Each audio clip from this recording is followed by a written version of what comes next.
Realtors are very busy these days, not only in Southwest Florida, but around the U.S. as well. Today, broker Jenny Moorhead tells us what it takes to keep everything running smoothly in her very busy office. And she gives advice to agents about how they can be successful in a hyper-competitive market. That's all on this edition of the Royal Palmcast, which begins right now. You're listening to the Royal Palmcast, the show about all things real estate. From the production studios of the Royal Palm Coast Realtor Association in Fort Myers, Florida, here's your host, Jim Sanville.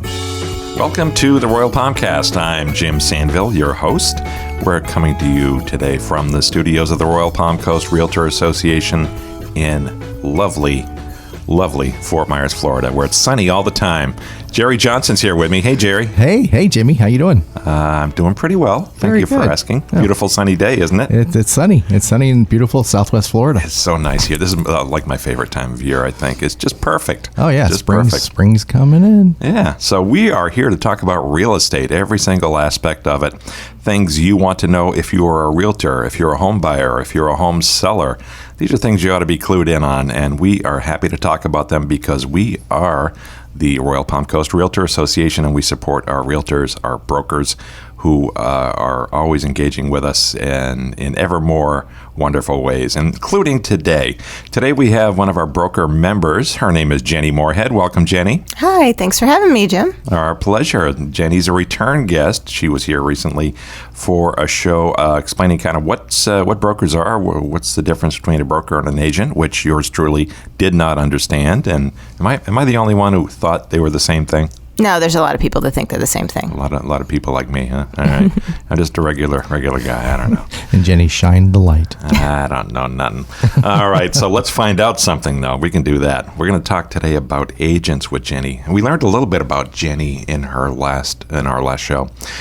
We learned she's from Indianapolis and lived in 17 places during her childhood, owing to her father's occupation. Now, during the break, we were talking about the Speedway in Indianapolis, where you're from, and I'd asked you if you'd ever been there, and you said you were almost born there. What's the deal? So my mom and dad were avid speed racing fans, so they went to the Indy 500 every year. It's a big thing in Indy, and certainly back in the 60s, it was pretty important. So my mom and dad were at the track for time trials for some race, probably the Brickyard, given I was born in October. So they were there, and my mom went into labor, and off I went to the hospital, and if they did not move faster, I could have been born there. Wow. My daughter was almost born at a girls' softball game when I was an umpire in the game. But that's another story for another day. Wow. Yeah. All my family's still up in Indy except for my mom and dad, but my aunts and uncles are still there. Yeah, you're right. The track and racing is huge up there. Right. Especially the Brickyard 400. Well, and the Colts are big there now, too. Hopefully, now that we've taken this crazy Carson Wentz as a quarterback, let's hope it's not something detrimental. Yeah, best of luck with that. I was a Patriots fan for many years, but now I'm a Bucks fan. Yeah. Go Buccaneers. There you go. Well, my daughter lives in Tampa, so they want to call it, Tampa Bay. Yeah, I know. I used to live right down the street from Raymond James Stadium myself, so I didn't care so much for the Bucks until recently. I don't know what happened in me. Something changed, but So anyway, they're world champions. Mm-hmm. If I hadn't mentioned that, I always like to go with the world champion. Exactly. Good place to start. He's the GOAT. There's no doubt. I'm not a Brady fan because I'm a Colts fan, but you are. Yeah. But there's no arguing his ability. I'll tell you a funny story about Peyton Manning and my nephew. At some point, he was very nice to him. Well, I'll tell you now quickly. I can't do that. My brother and sister-in-law were in a charity auction, and they bid on a let Peyton Manning spend a day with your kid prize, and they won. So my 12-year-old nephew, then 12 years old, gets to hang out with Peyton Manning in his school all day long and go to the locker room of the Colts and all that stuff. But it was a big surprise for his classmates, and they called an assembly, the principal did, and said, and now Jordan here is going to bring out one of his best friends who wants to talk to you. And it was Peyton Manning, and you can imagine his popularity quotient. Oh, absolutely. Jordan's skyrocketed. Went way up, yeah. So that was kind of a cool thing. All right, but let's talk about real estate. Let's talk about being a broker, and specifically about the aspect of your job where you're dealing with agents, because you have, if I'm not mistaken, 70 agents working for you. That's correct. Is that the most you've ever had? That's a lot. We average between 65 and 75. I don't want 200 agents. I personally know all of my agents. We have really good relationships. We know their families. We know the nuances of them. So for me, it's more about relationships in an office. And, when I left my past brokerage to open this office, one of the things I said was, if I'm going to have to work, I better like where I work and the people that I work with. Mm-hmm. So that's why the office has kind of grown organically, because it's, like-minded people, ethics, philosophies, things like that in our office. And you mentioned earlier the average longevity is, 10 years for your staff? Correct. Yeah. One agent I have has more experience than me, but she still works with us. Wow. So business is very good this year in 2021. Yeah, business has been very good despite COVID for the last year. I personally don't like this market. I think it's too busy. I feel bad for buyers who need to get a house and need to have financing and can't get a house because they're outbid by a cash buyer. So for me, I personally don't like the market. It makes it a little dicey sometimes, I'm sure.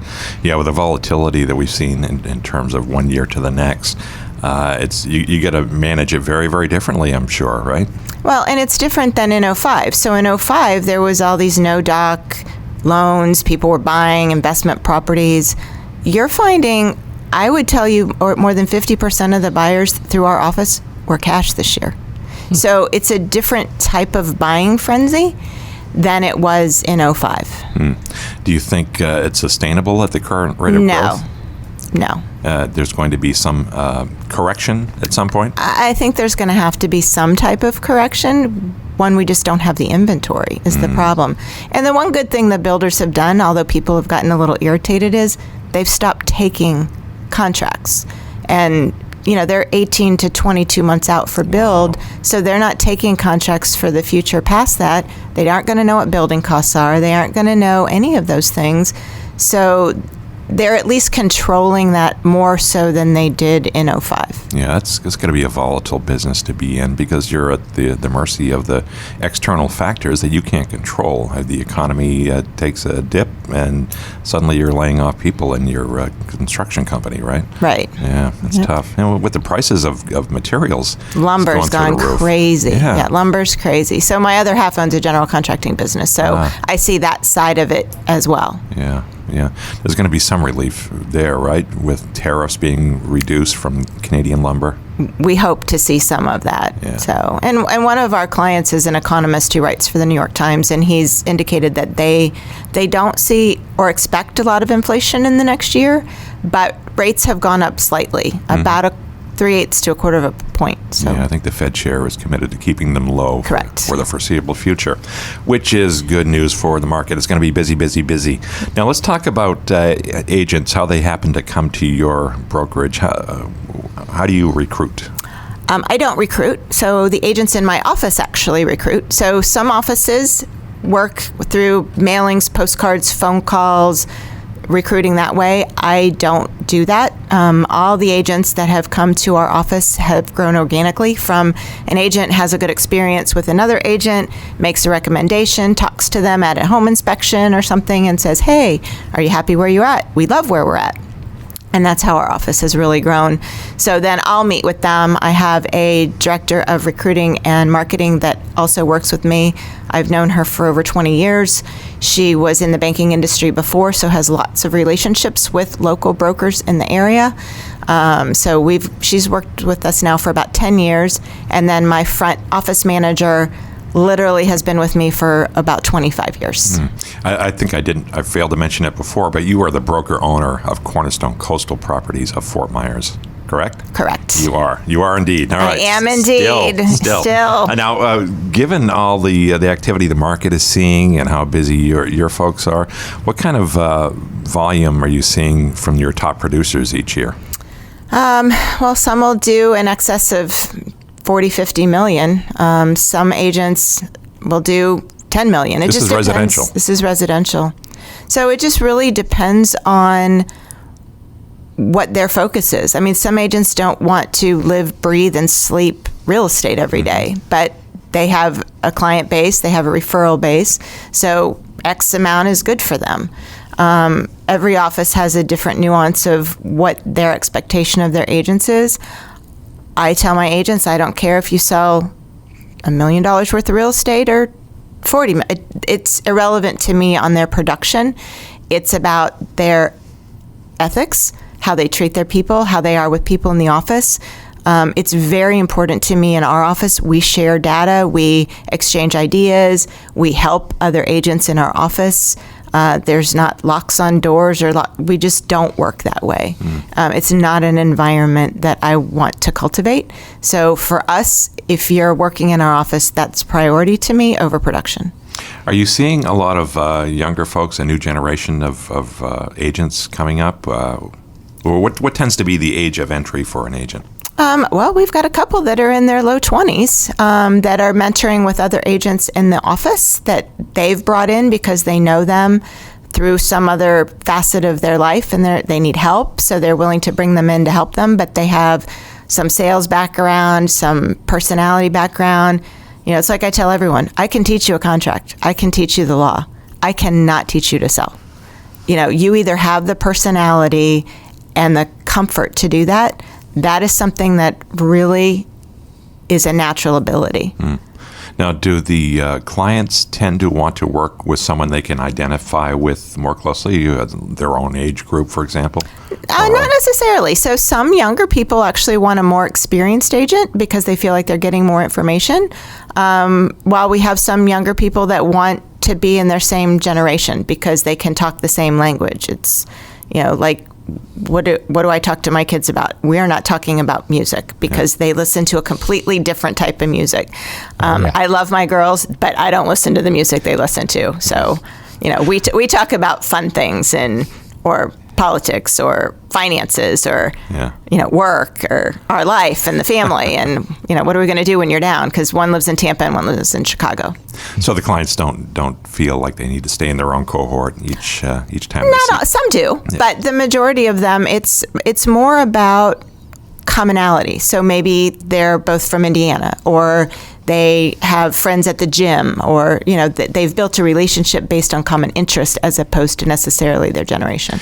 Many years ago, when I bought my first couple of homes, I called. I was reacting to an ad I saw in a newspaper, and I thought, well, I'll call this person. They say they have a lot of experience. I called a broker, and I said, okay, sign me up, sell my house. And then someone completely different shows up. You're not the person I spoke with. How does that work? Do you assign somebody? Do you tell the clients you're not going to work with me? No, that's not how we handle it in our office anyway. If someone specifically wants to work with someone, then that's who they work with.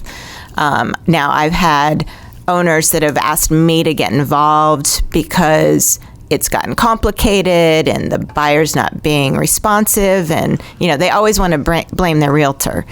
Well, it's not necessarily realtor's fault. It could be that the buyer's just not educated enough or is being difficult.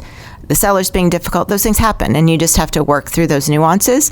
So I really try to partner with the agent that's involved in the listing or with the buyer and bring everybody together. But if I need to be involved and drive it home, then I'll drive it home. I went and sat at a home inspection for another agent last week because the seller just wanted me to be there. I don't know the house. She knows the house far better than me, but if that's what made them happy, that's what I did. Yeah. Now, who gets the listings mostly? It's the agents, correct? The agents, correct. Do you get listings as well? I have some listings. So there's a difference between a competing broker and a working broker.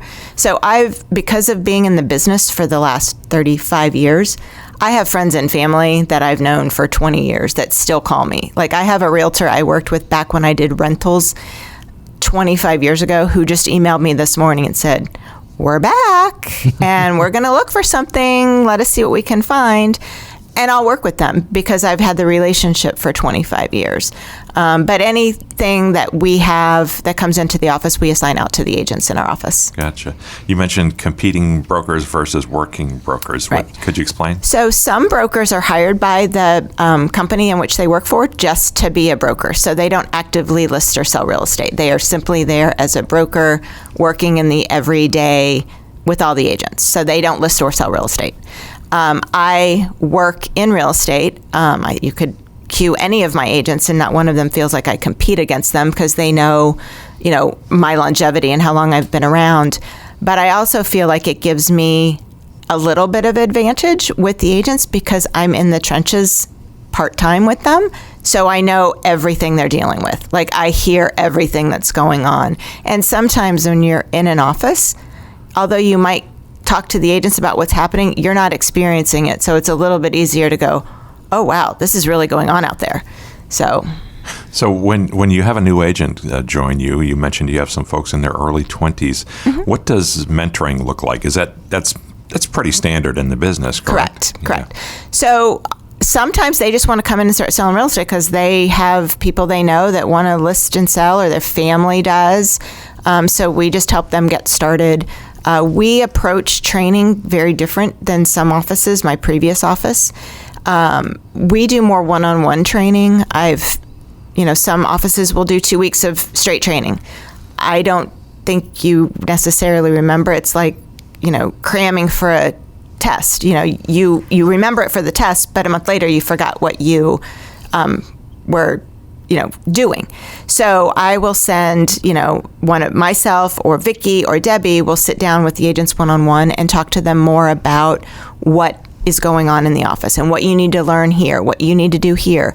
How about we sit down and help write your bio? That's Vicky's strong suit. She's got the creative mind. I have the techie mind. So each agent really just responds differently. So we try to teach at their level. Sometimes when you're a group of people, it's really difficult to ask questions because you don't want the other people to think, well, why doesn't she know that? You should know that. So we really try to focus on a one-on-one approach or a one-on-two approach to make things a little bit easier for everyone. Gotcha. All right. So what kind of things are people who come into the agency as a new agent, what surprises them? I didn't know that was involved in selling real estate. What aspects of the business? They think you just go sell real estate. So we're actually mentoring a girl from high school who's doing her continuing education. She's interning at our office. So we're showing her all the nuances of the front office, the back office, showing property, listing property, having photos taken, entering things in MLS. And she looked at me and she goes, wow, there's a lot that's involved. So she didn't understand. She just thought, oh, you go sell a house. And it's from start to finish. The process is much more complicated than I think people really think. And you could have a client for a year and not find them a house.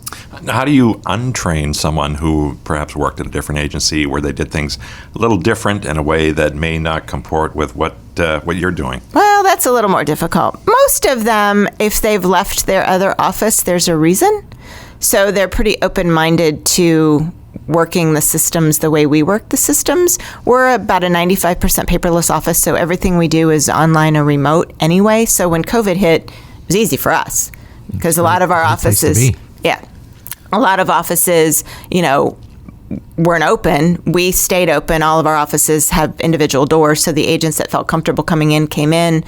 Those that didn't worked from home. We started doing sales meetings by Zoom, and funny enough, we actually had more participation in the sales meetings now because people didn't have to get out of their pajamas to come to a sales meeting. So that's been an interesting change, but our office was already geared since all of the programs that we use are online. So we could do training over the phone. They could come into the conference room. So we could really do things in a way that worked for whoever it was and whatever they were comfortable with. Now, you became involved in the real estate business at age 17. I did. You were telling me. And this is a field where you have thrived and succeeded, and things are clearly going well for you. So I'm guessing you would recommend the real estate career to young people. I would. I just would recommend that they do their due diligence and investigate what it's going to take. Because I think people think getting into the business, they can make a good living in the first year. And you really need to know that for the first 6 to 9 months, you may not make anything, but you may be spending money to promote yourselves. So I always try and tell people, bank on 6 months and spending money for 6 months. What's the number one thing that your successful agents do versus the ones who aren't performing as well? Direct mail. Direct Still mail. works. Really? Yep. Postcards. Consistent postcards. letters about what's going on in the area, in their neighborhood. Target marketing, farming, your neighborhood, and direct mail still work. As paperless as you are, you're big on that kind of paper. Yep. It's funny enough, but my top 4 agents in my office all do direct mail. How often do they send pieces out? Every 30 to 60 days. Gotcha. Interesting. I get those like everyone, Yep. right? Yeah. Yep. And it doesn't matter if you're selling now. If they keep seeing the same face, when they go to sell, they're going to go, who was that person I kept getting all that mail from? Yeah. And they'll get the next postcard and go, there it is. You create some awareness there, and it builds. Yeah. How about other forms of advertising and marketing? I mean, should you be on the side of a bus or? We don't do any of that. I don't have any agents that do that.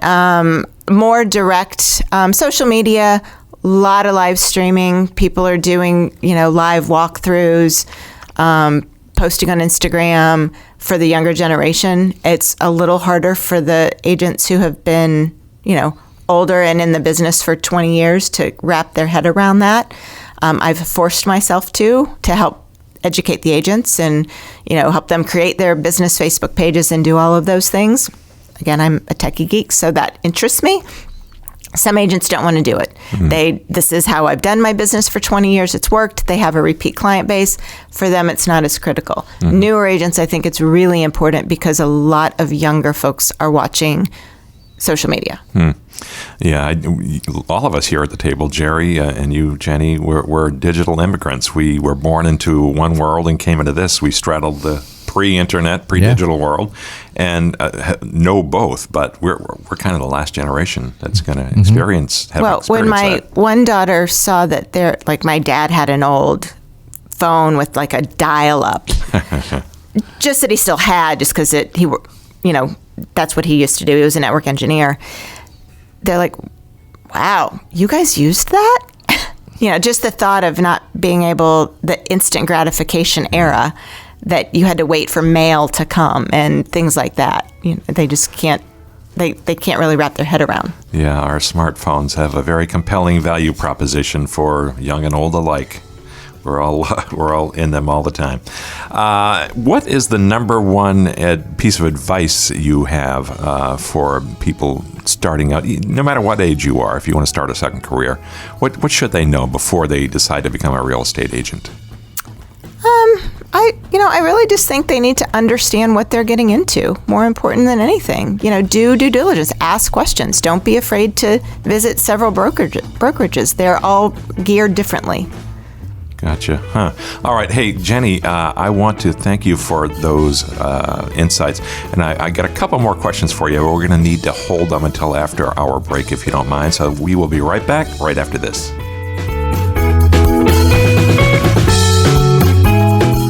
Hi, I'm Josh Cadillac, and you're listening to the Royal Palmcast. Hi, I'm Karen Borelli, and you're listening to the Royal Palmcast. This is Jim Sanville, and you're listening to the Royal Palmcast. RPCRA frequently partners with Lee Health to help our community with life-saving donations of blood. Please consider donating at one of our upcoming collection events at our Cape Coral or Fort Myers office. Keep an eye on your Member Weekly newsletter and our Facebook page for exact dates and locations. Your community is counting on you, and we thank you for giving. Southwest Florida is famous for its beautiful beaches and waterways. The Realtor Political Action Committee fights to protect those pieces of paradise. The environment is crucial to your business and the future of Southwest Florida as a whole.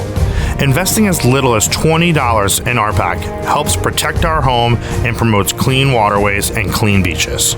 Protect our environment by investing in RPAC today. For more information or to invest, contact Kevin Besser, Director of Public Policy at kevin@rpcra.org.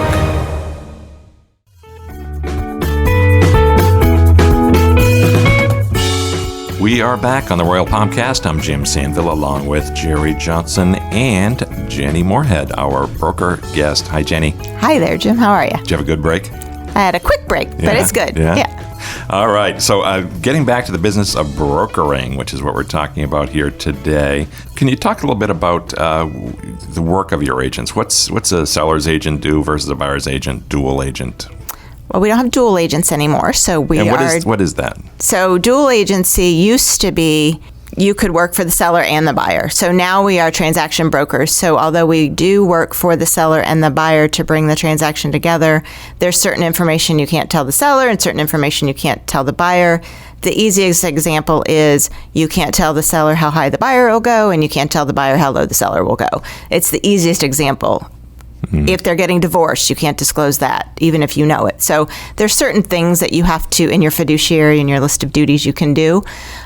Most agents act as transaction brokers in this climate here in Southwest Florida.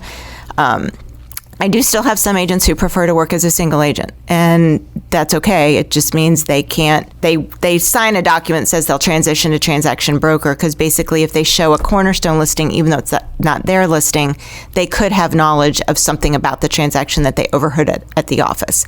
So they have to have the ability to transition, because it could give them an unfair advantage. Yeah, talk about the code of ethics that realtors adhere to. It's so important in the business, and but I would imagine that from time to time it's easy to brush up unintentionally against a gray area of ethics. What's that about? Well, sometimes agents really don't know, and I would venture to guess the majority of the agents haven't really read the Code of Ethics completely or understand it. I've been on grievance here at the board. I've been actively involved at the board, from being on the board for the MLS committee, or the MLS Board of Directors. I've also served on the golf committee, which really does volunteer. It promotes and raises funds to help charities and also help our association. So I've been actively involved, and I think some of the agents should be more involved because I think they would understand more. I encourage all of them to get involved. And sometimes agents are like, well, why do I go to these realtor networking events? Or why do I get involved with the board? I'm not selling to them. But you know what you are doing? You're building relationships with realtors that are going to be on the other side of that transaction. And this market, sometimes just knowing the agent on the other side makes the transaction go easier. Because you already have a rapport with them. So it's easier to get the job done. So I always tell agents, I don't care if they work at another company, what they're doing. We have agents that have partnered with agents from another company on a listing just because the seller was a little difficult and they wanted to lose the listing. They wanted to move the listing. So they called an agent in our office. The other agent said, well, if she's that difficult, do I want to take this on? Maybe we can partner on it. And as long as the brokers agree, sometimes that's a good way to handle it. So I just always encourage agents to build those relationships. And sometimes it's difficult to know where's the line on ethics. And, you really got to know in your gut, this probably isn't right. So, and something might be legal, but it might not be ethical. And there's a difference. Sure. Yeah. We have a lot of classes here that touch on ethics here at the Realtor Association. And it's so important to preserve the trust that the public has in the real estate community, I think. Correct. Yeah. And you want to tell your agents, put yourself in their position and understand how you might feel. So. By the way, you mentioned the golf tournament in your example, but we have one coming up. I would be remiss if I did not mention that. Jerry, when is it? May 7th? May 14th. May 14th. Yeah. I think May 17th. May 7th is probably going to be the deadline for registration. Okay. I think the event is actually May 14th. It's always a great event. The funds that are raised, I don't know what the split they're doing now is. I know when we did it, half of it went for realtors, basically, when they had hard times. The board has funds available. We've helped people with surgeries. We've helped members that had cancer just in hard times through our board funds raised through that committee, the Crisis Foundation. Yeah.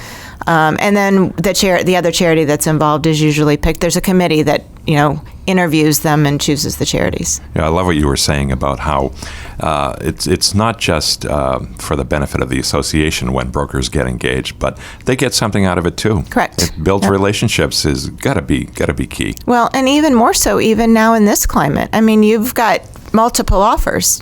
Some of the agents some that you don't. It helps just knowing who you're working with. And even when you're submitting, the realtors are quicker to get back to, sadly, the people they know than an agent they don't know. Yeah. And it's not the right thing to do. Sad to say that you will get a quicker response if you know someone, because you can text them and go, oh, hey, how you doing? I got the offer coming over. We talked about things that new agents perhaps aren't quite clued in on when they start their jobs. How about brokers? What kind of things surprised you when you became a broker that you didn't kind of understand that brokers did or were responsible for? It's more the legal aspect and the data that you have to keep and the compliance that you need to keep. And, we have to check every file and for compliance. And is the contract executed? Do we have the right disclosures? Do they have agency? What's involved in the day-to-day? It's kind of like an adult daycare. You're really just making sure everyone's in compliance. And that's more work than I probably anticipated in the early days. Now I'm used to it, so I can do it in my sleep. But so detail-oriented is a prerequisite. Yeah, good. Well, I'm glad you know all the details and have shared many of them with us today, Jenny. I want to thank you so much for coming in. Well, thanks for having me. Yeah, Jenny Moorhead, broker-owner at Cornerstone Coastal Properties of Fort Myers. And we'll be actually talking with her in another show coming up soon, so be sure to watch out for that. I want to thank everybody here at the Royal Palm Coast Realtor Association for all of their support, especially our CEO, Beata Jones, and Jerry Johnson. Jerry, thank you. Thank you, Jim. You're doing a great job over there, Jerry. You as well. Thank you, Jerry. He's so nice, isn't he? Anyway, I want to let you know you can get in touch with us at the Royal Palmcast by sending an email to shows@rpcra.org, shows@rpcra.org, and we would love to hear from you. And check out our social media. We're all over every platform, all the big ones, all the ones you care about anyway, especially YouTube. Check out our free videos, lots and lots and lots of them. And again, I'm Jim Sanville. I want to thank you for listening, and we'll look forward to talking with you again next time. Thanks for listening to the Royal Palmcast. Be sure to listen again each week, share, and subscribe on your favorite podcast app or YouTube. And be sure to check out our sister podcast, Realtor Riff Rap, and our video news show, Realtor's Corner, which can be found on the Royal Palm Coast Realtor Association Facebook page and YouTube channel. For information about sponsorship opportunities for this and other RPCRA productions, email us at shows@rpcra.org. This has been a production of the Royal Palm Coast Realtor Association.